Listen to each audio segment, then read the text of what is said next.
What's going on, guys? I am the Dank. Welcome back.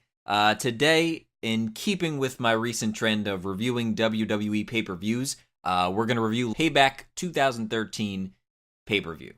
So let's jump right into it. Let's talk about these matches. I'll give some feedback, and let me know your thoughts on the pay-per-view in the comments below. So in the pay-per-view preview or pre-show or kickoff or kickfest, whatever, I don't remember what they call it.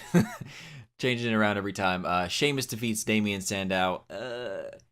This match was just, it's a pre-show match. You don't expect them to be that great, but I'm a little disappointed that Damian's kind of getting the shaft recently. His character is just so hilarious to me. He's so good at what he does, and I'm really, really getting tired of Sheamus, and you can tell the crowd kind of is too.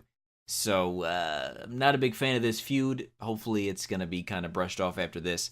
But again, it's a pre-show match. Doesn't really matter that much. The match that does matter, though, is the first match on the actual card. Curtis Axel, Wade Barrett, and The Miz for the Intercontinental title. Solid match overall, and it ended exactly like I wanted it to end. Curtis Axel is your new Intercontinental Champion. The finish was absolutely just, excuse my use of the word, but perfect. It was a really, really great match. And after an uncertain first few weeks for Curtis Axel, it's nice to see him with the IC title, and I hope that they continue to push him correctly. He could be a pretty big star. He's got Heyman behind him. He's got the bloodline. Really, he can do it all. So hopefully he can make the Intercontinental title somewhat relevant again, but of course we're going to have to just wait and see. Now, the match that surprised me, it really, really surprised me, AJ versus Caitlyn for the Divas Championship. This was one of the better Divas matches that I've seen in a very, very long time. And that's what a lot of people are saying. This was a great match. The story was built nicely. AJ and Caitlyn put on a good show, and it was very well done. You can hear the surprise in my voice. It was very, very well done. The Divas division, as of late, hasn't been necessarily that solid.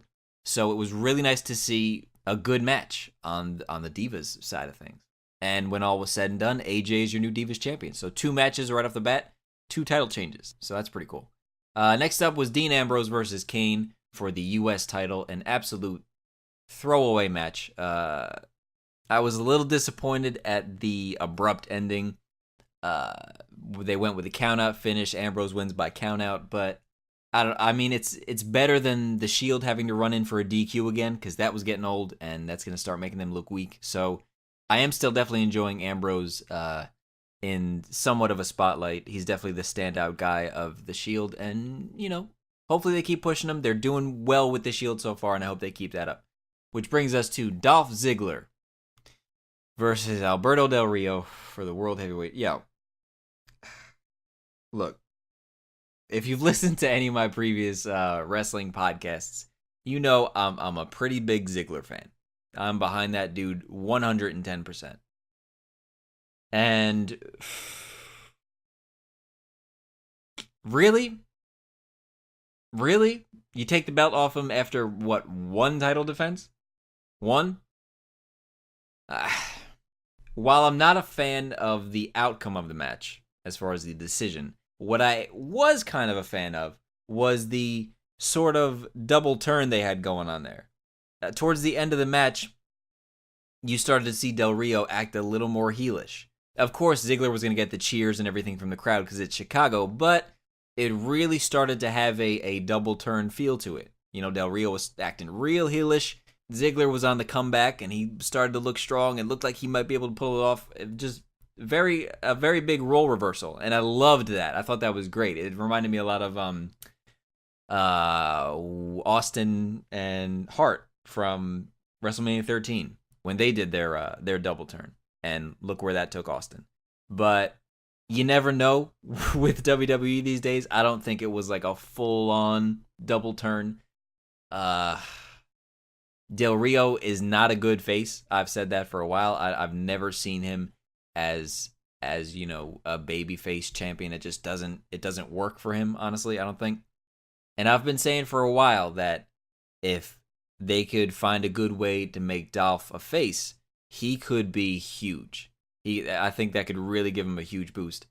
So while I am disappointed that he lost the title so quickly and with barely any defenses, I'm looking forward to kind of seeing where they're going to go with these characters.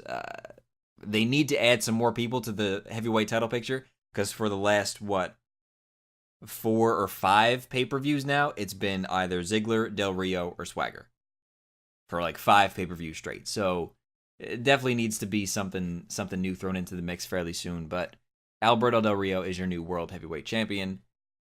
Vomit. Now, match of the night, match of the year, quite possibly. Chris Jericho versus CM Punk. Hell of a match. 2 of the absolute greatest in the business right now. Flawless. Absolutely flawless. Punk got a huge hometown pop. His little tribute to the Blackhawks was real cool. What more can I honestly say about this? It's just one of those matches with 2 of those guys that just know what to do. For 20-something minutes, it worked out perfectly. Now, where are they going to go with CM Punk going forward is what I've been asking myself. Do they turn him back face? Do they kind of keep his whole heel thing going? And honestly, I kind of think they should just let it happen organically. Punk is better as a heel, maybe. Maybe he's better as a heel, but he's definitely not supposed to be a babyface. He shouldn't be a John Cena face.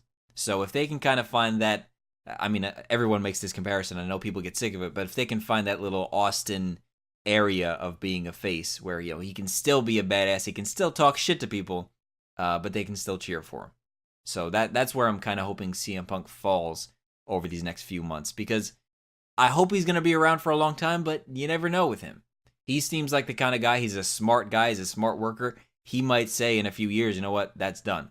I'm finished. I've done all I had to do. I'm still young. I'm not that beat up, so let me live the rest of my life. So you never know how many more years we're going to get out of CM Punk. But I do know he's one of my absolute favorites, and I hope they find a good spot for him going forward. And, I should mention that CM Punk won the match. After that was the Tag Team Championship match. Seth Rollins and Roman Reigns of The Shield, the tag champions, versus Daniel Bryan and Randy Orton. The Shield gets the win. A quick match. I think for time purposes, they kind of sped this match up a little bit. Again, we see more dissension between Orton and Daniel Bryan. Hopefully, this is pointing towards an Orton heel turn. I think that is long overdue and desperately needed.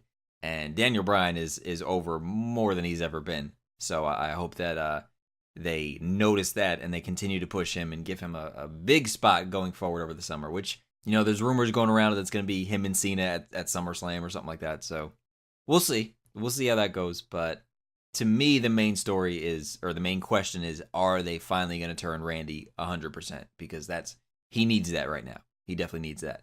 And the main event, John Cena versus Ryback, 3 stages of hell. It was what it was. It was John Cena and Ryback, so obviously you're not expecting a technical thriller, a wrestling. What did JR used to call it? A wrestling clinic.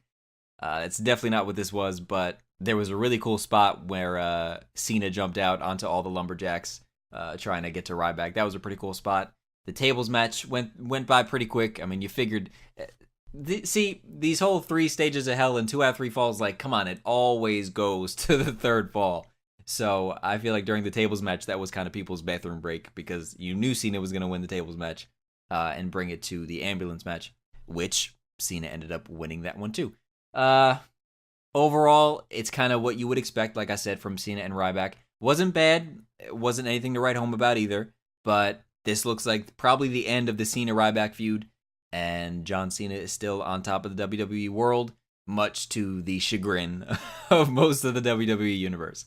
And that wrapped it up. That was the Payback pay-per-view. Honestly, overall, this was a pretty great show. It really, really was. There were some great matches, some great moments. Most of the booking decisions I can agree with to a pretty decent extent. But like I said, overall, it was absolutely... Oh, shit! I completely forgot about RVD. They they announced RVD's return at Money in the Bank. I was very, very excited and very happy to hear that.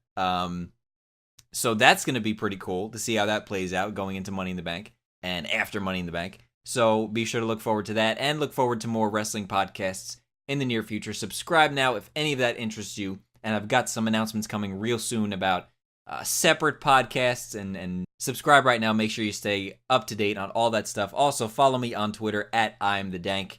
And before you leave, be sure to leave a like on this podcast video as it's seen on YouTube. Thank you guys for watching. I'm the Dank, and I'll see you soon.